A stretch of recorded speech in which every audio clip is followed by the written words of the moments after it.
Hey, Plant Pals, Mike the Kid Gardener. Just a very, very quick indoor tour because a lot of my stuff is moving outside right now. We're going to be in the 50s at night and 80s in the day, and suppose it's going to be sustained that way. So, this pepper I've been growing all over winter is going to go outside. It's got flowers on it, but it'll be fine. And the one behind it, in this jar, you can see I'm letting the water go down to low so it's getting all those dry air roots, and I'll put that in the soil so hopefully it won't get any transplant shock. Same thing with this one, and same thing with this guy. I got to cut all these peppers off, and I'm gonna put it outside. And the little baby one back there, same thing. And then here's the one that burnt the heck out of my wife because it got super hot. Probably due to because it was always up into the light. This was like this is a sprout unit. It only gets like, I think the sprout gets 11 inches tall, and the AeroGarden can get to like a little bit higher one. The AeroGarden Bounty gets to like 20 some, like 22 inches tall or something like that. So you see all the red peppers there I gotta harvest, but I'm gonna take the peppers off, cut it down, de-leaf a lot of these bottom leaves. I'm gonna put it outside. Be right back. As you can see how tall this one is, and it's flowering on the top here. This is the Thai chili pepper style pepper. I've been harvesting. I got like probably 100 peppers off of here, and I'm dehydrating like 40 of them. But I still am enjoying this plant, so I'm going to let it grow outside. So I'm going to cut all these peppers off. Even though these ones are green, they're still, you can eat them red or green. And I'm gonna, you can see this, these leaves are getting up into the light, so they're getting burnt. So it's a good time to do it. I'm gonna take all the excess bad leaves off, and I'm gonna put it outside. And the reason why these leaves are getting this way is because I let the unit pretty much dry out. And that's how I like to transplant an older plant, and that seems to minimize the transplant shock because it's already used to being in a dry condition as opposed to being in a moist environment, which is sitting in the plant food solution. So that's a tip, is you kind of let the plants dry out, and it the unit dry out. Not, of course, not go totally dry, because otherwise you'll burn your motor out. But you can also just turn the motor. You can just unplug the pump, let the water drain out, and then put it outside. Or do what I like to also do is I will take the plant when it's just a very young seedling. I mean, like fresh up, and then I'll put that outside and let it grow. And that also, so I don't have to acclimate it to the outside. I don't have to do the hardening off process. I just take the little baby seedling, like maybe a week old, put that out directly into the soil, and it tends to be fine. And you can see right here, I don't have the base to this because I'm putting the seed starting deck on there. I'm going to start some hot peppers inside, some more. I've got a ton out there, but I'm going to put some more out there. And this was a tomato cutting from the that yellow tomato I had, and you can see it's growing crazy. I was hoping it would just stay a cutting, but it's already got fruit on it, and that's what happens. Is when you take a cutting, the cutting is a mature plant. So even though it's just start off with just a stick, a cutting, as soon as it grows and starts growing, it'll start producing flowers again. So I'm gonna have to do the same thing, probably, because if I put this outside with these on there, they will take energy away from the plant rooting into the soil. And so I'll just probably pop these off, sacrifice these few and maybe put them in soup or something.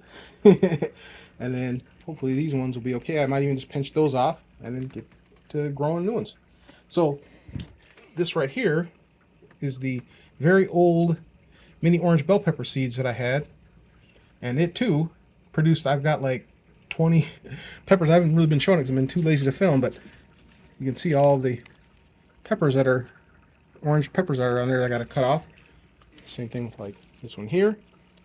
They're really nice, tasty little peppers.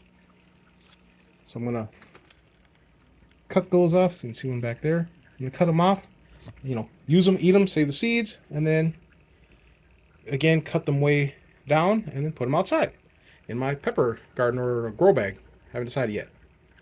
But I do have a pepper garden I'm going to start that's dedicated to growing just peppers. Nice, decent sized little mini bell peppers. Tasty. And yeah, so that's one thing I'll be working on this week, is getting my pepper bed going. Here's another pepper I'm letting dry out. I grew this pepper in this bottle.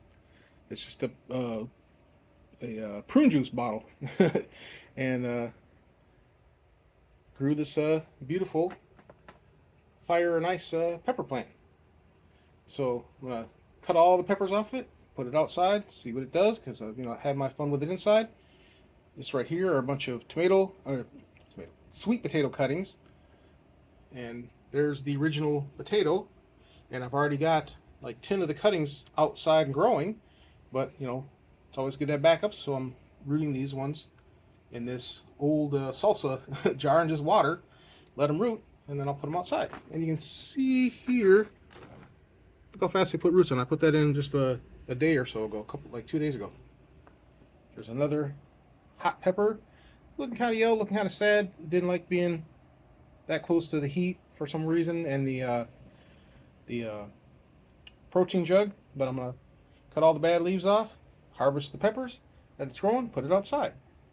My fig, I haven't decided yet. It's too tall to be on the shelf. I might take this middle rack out and then drop it down, and then so I can set this up there and let it grow, so it'll have, because I don't really need the spacing over the summer, and it adds heat to the house.